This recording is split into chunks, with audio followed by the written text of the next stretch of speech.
So hello students. Today we will start another module, that is your Z transform. So first of all, the moment you see transform means changing from one domain to another domain. So for example, time domain to frequency domain, time domain to S domain, time domain to Z domain, like that. So why we need to transform the signal from one domain to another domain? So just in the previous class we have studied, in order to find the response of the system, you need to find the convolution if xn and hn given, and that convolution process is quite tedious. So for that purpose we need a simplified method. So whatever in time domain is convolution, that is in multiplication in Z domain. So your summation, integration, that just change to algebraic equation. So that's why, so in order to find the response or in order to analyze the signal, this is an easiest method for that mathematical analysis. So in order to design a filter, in order to find the response at a particular time, in order to analyze the stability of the system, so which is very difficult in case of your time domain. So that's why we need to transform the signal from one domain to another domain. So here the name itself signifies this is a Z domain, that is it is also a frequency domain that we will study, Z transform.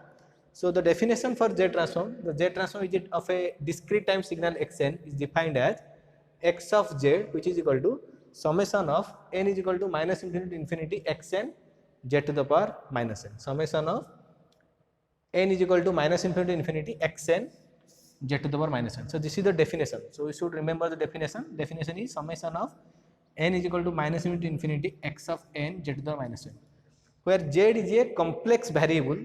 In complex variable, so we can write that in polar form, z is equal to r e to the power j omega.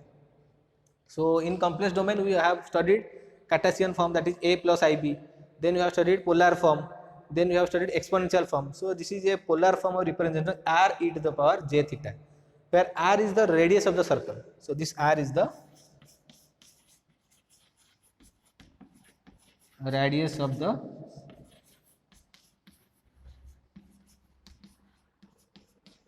circle, and omega is the rotation of the, omega is the frequency or rotation of the phasor, that is frequency,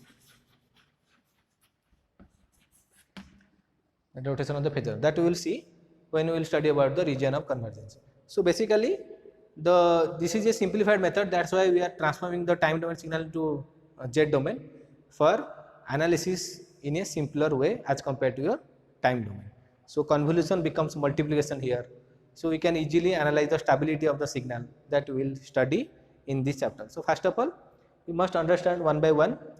So this is the need for transformation, and the second thing is why we are transforming from one domain to another domain, and then what is the definition of Z transform, that is summation of n is equal to minus infinity to infinity xn z to the power minus n. Then we will study about the region of convergence.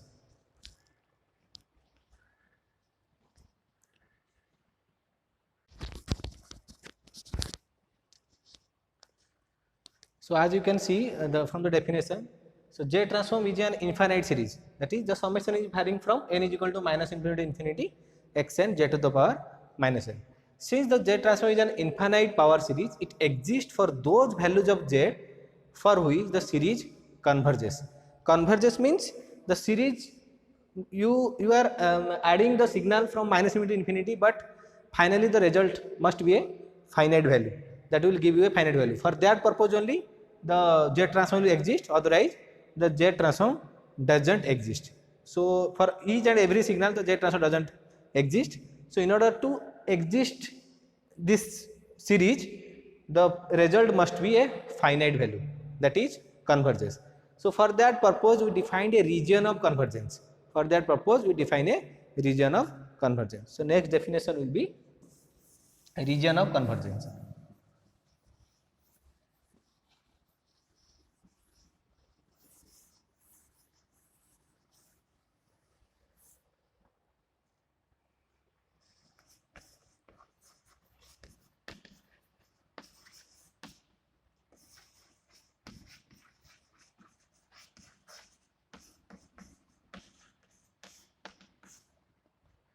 Region of convergence. So from now onwards I can call that ROC. So ROC means region of convergence. It is the values of Z. It is the values of Z for which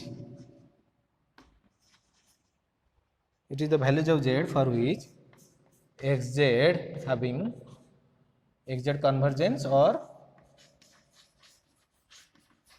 it is the values of z for which xz converges, or you can say having finite value.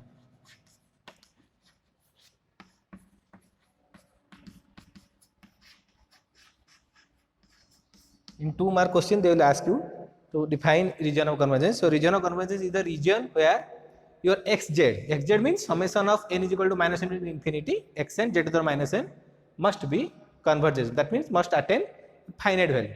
So in 1 or 2 examples that I will explain you how to calculate this, how to find this region of convergence. So let's see that.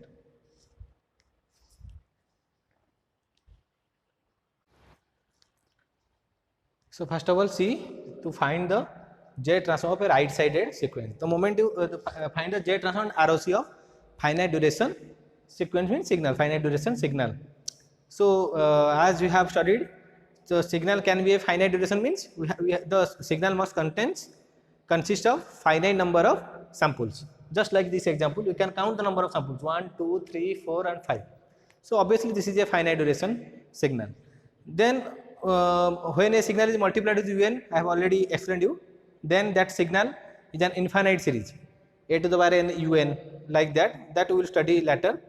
So 2 types of signal is available, finite duration sequence and infinite duration sequence.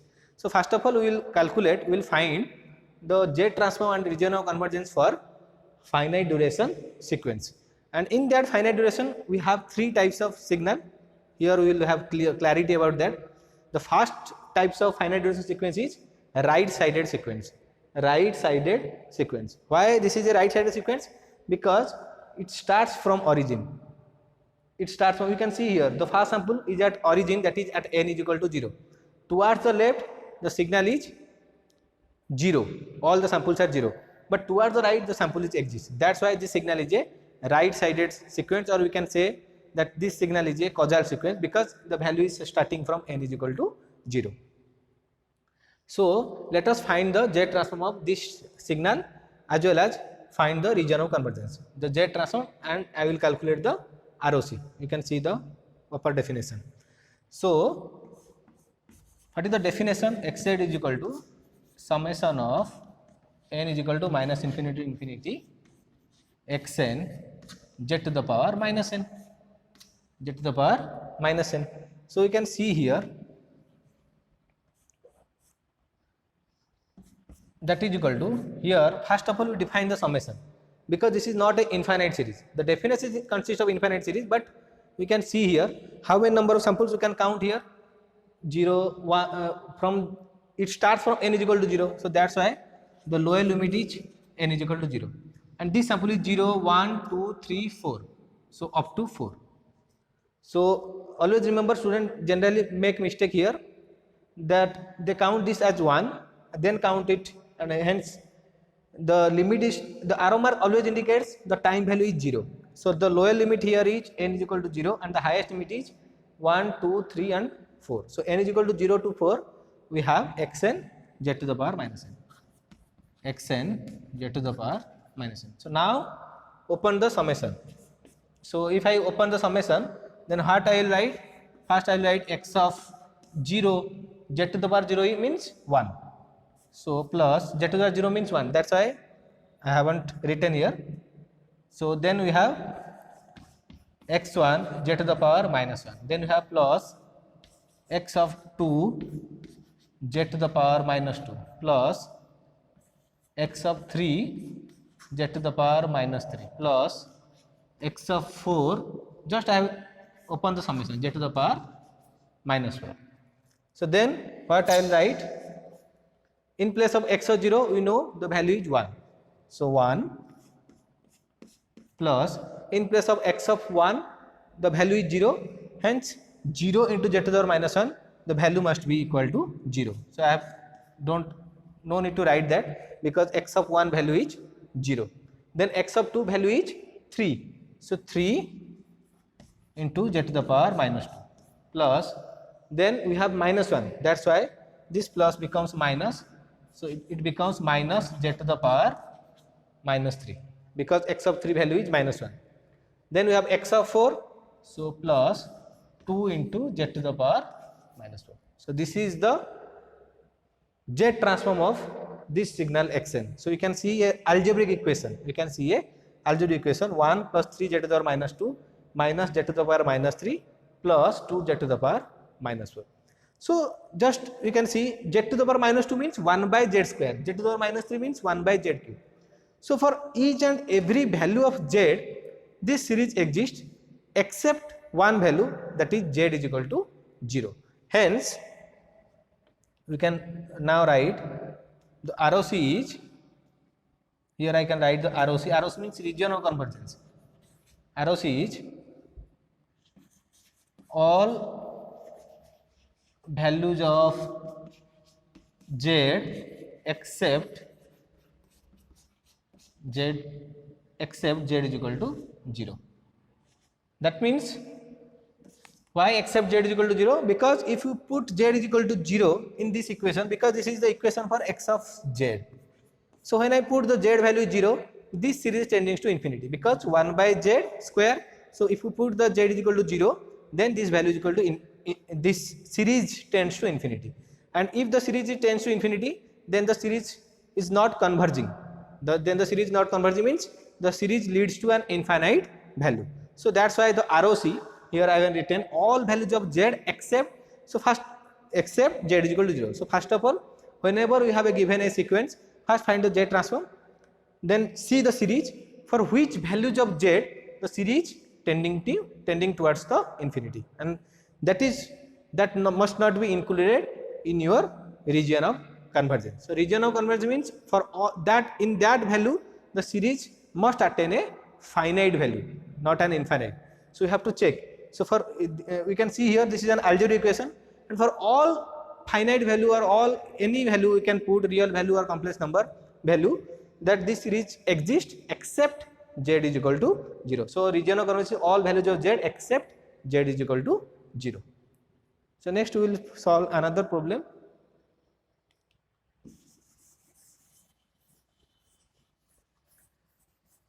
So this is a right sided sequence.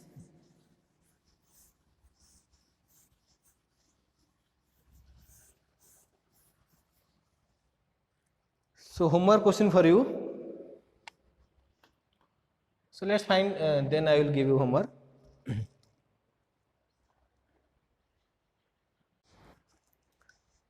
So next type of sequence is finite duration sequence. The same question, find the region of convergence as well as the z transform of this signal. So you can see this is a left sided sequence. This is a left sided sequence. Why? Because you can see that towards the right of the arrow mark, that is arrow mark indicates the time 0. So towards the time 0 there is no sample value, but towards the left of the arrow mark sample value exists.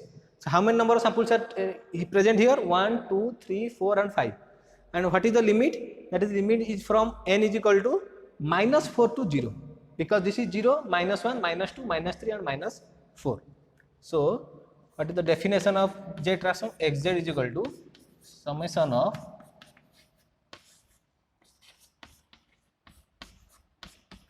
xn z to the power -n. Then you have to define the limit first. See the procedure. So here the limit is, lower limit is -4. Why? This is 0, -1, -2, -3 and -4. So this is -4 and the value is up to 0. Higher limit is of the summation is 0, the lower limit is -4. Then we have xn z to the power -1. So now open the summation. So how to open? First x of -4 z to the power -4. If you put the -4 in the definition, here already we have z to the power -n. So when you put z in place of n -4, so minus minus multiply, so we have z to the power 4 plus x of -3 z to the power 3 plus x of -2 z square plus x of minus 1 z to the power 1 plus x of 0, because z to the power 0 is 1. Something to the power 0 always 1. So x of minus 4, the value is minus 3. So I can write minus 3 z to the power 4. Then you have minus 2. So minus 2 z cube. Then we have minus 1. So we have minus 1 z square. Then you have 0. Hence x of minus 1 is 0. That means the product will be 0. So then plus 1. So this is the series. We can see here minus 3 z to the power 4, minus 2 z cube, minus 1 z square. All the power of the z is positive. So always remember, for left sided sequence the power of z is positive, for right sided sequence the power of z is negative. Hence the region of convergence means when this series becomes infinite, for all values of z the series will give you finite except one value, that is z is equal to infinity. So region of convergence is all values of z except z is equal to infinity. That means when you put z is equal to infinity, this series will leads to an infinite value. The series doesn't converge. Hence you can put all values of z, the series will exist, but except z is equal to infinity. So thank you. In the next class we will study about two-sided sequence as well as about the infinite duration sequence to find the Z transform. This is very easy. First of all, we will study how to find the Z transform. Then we will study about how to find inverse Z transform. Then we will study about its properties. So thank you.